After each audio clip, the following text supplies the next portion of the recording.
Hey, it's Sandy with the Sangster Sawmill. Check out my shop.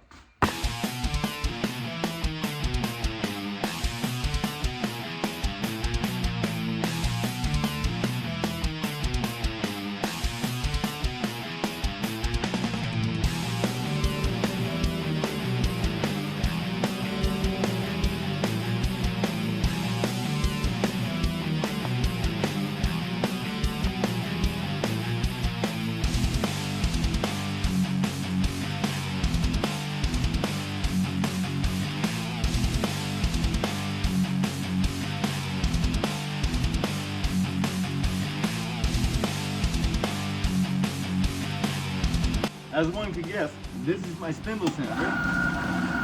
The new equipment we just got in the shop this year. Just spent $7 grand on this all new industrial planer. It's 20 inches wide. It's got adjustable table with a maximum depth of 8 inches. Next week I got a whole video on this thing. Next, one of the most powerful machines in my shop is an 89 by 6 inch belt sander. It's capable of sanding from vertical to horizontal. As well as the end, it is also a spindle sander for those large cup-shaped items. It's got some power to it. 20-gallon heavy-duty sandblaster. Powerful 4-model drill press. Adjustable table goes about 4 feet. 12 speeds range from 150 to 4,000 RPM. Extra glass guard for it, as well as lasers. Seriously need to get more clamps. Now, since almost all the work I do starts with a chainsaw and a chainsaw mill, I've invested in a professional chainsaw grinder. You simply slide the chain forward and it stops back on the tooth. Pull down to sharpen and it grinds every single tooth exactly to the same spot. You don't have to get different angles like the New Hampshire. 4 horsepower compressor with a 20-gallon tank rated for 12 CFMs. 3 horsepower, 2,000 CFM dust collector. Looks like that out there and it's minus 30. You tend to put a fan by the furnace. And you also run a little 40 amp heater. I do have a table saw. Don't use it, but I have one. This is my scroll saw. This is my powerful 12-inch disc sander and it has a 36 grit disc on there. That's ready to tear anything to shreds. Emergency stop. This is my little 4x36 inch belt and disc sander. On top here I've got a 60 grit belt. On the bottom here we've got a 320 grit disc. I'll explain why in a minute. This is my surprisingly powerful little tiny strip sander. I've got a 220 grit belt on there. It doesn't really add to my process very much, but this little thing's used for finishing in little tiny spots and stuff, just to get rid of saw marks and anything you don't really want there. Look at that.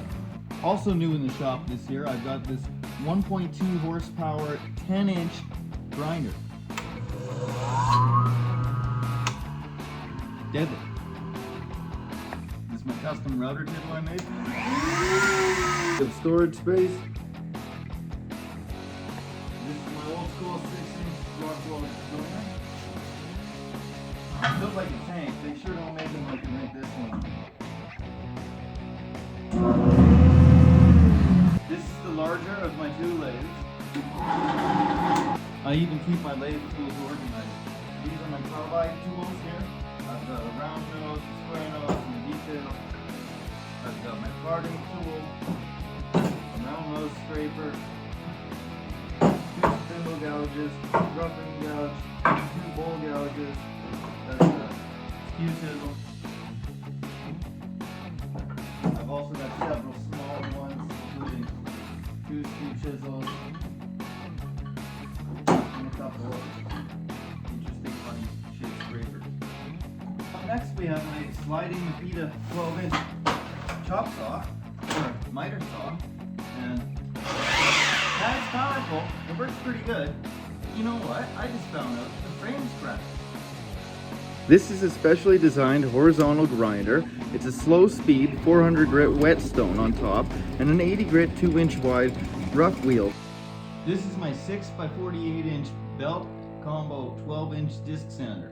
Now, when I was explaining earlier that I've got a 36 grit belt on there, I've got a 80 over there, a 320, a 220 over there, and another 220 down there. I've got 150 on here, and I've got an 80 on here. Well, I got 60 over there. So what I've done is I've set up about 8 sanders in this shop with 8 different sandpapers on it. So if I want to make a quick little template or do a quick little project, just try something out. I don't want to have to sit there changing belts and discs and different abrasives. That's one of the most tedious tasks of being a woodworker, is going from this grit to that grit to this grit. I tell you, in under 1 minute, I can take a decent sized project and go from the most roughest axe chopping, just splinted out mess you've ever seen to the smoothest, baby bottom, butteriest, nicest piece of wood. Plain and simple. Get the pain out of it, and it's no longer a chore. Almost forgot about the shop hose.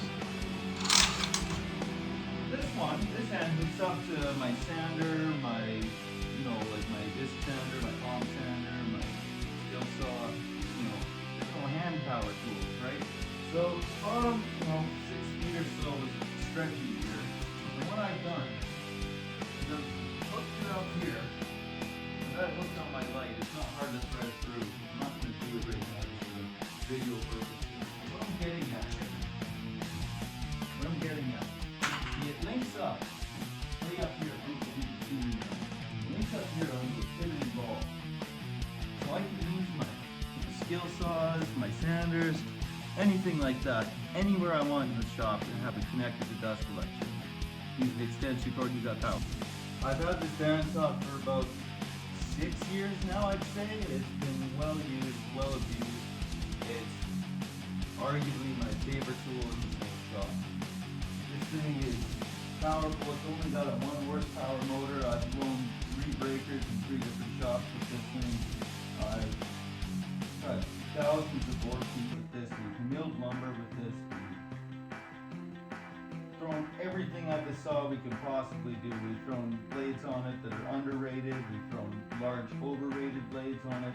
I've even had the district representative of in Canada come to my shop and inspect this saw personally himself. I've been to a lot of this shop. We just replaced all 8 bearings on it from Princess Auto. Probably could have done better than Princess Auto bearings or whatever. Thanks for watching. Like and subscribe. If you're ever in the Calgary area, check out my store at the Crossroads Farmers Market. Until next time.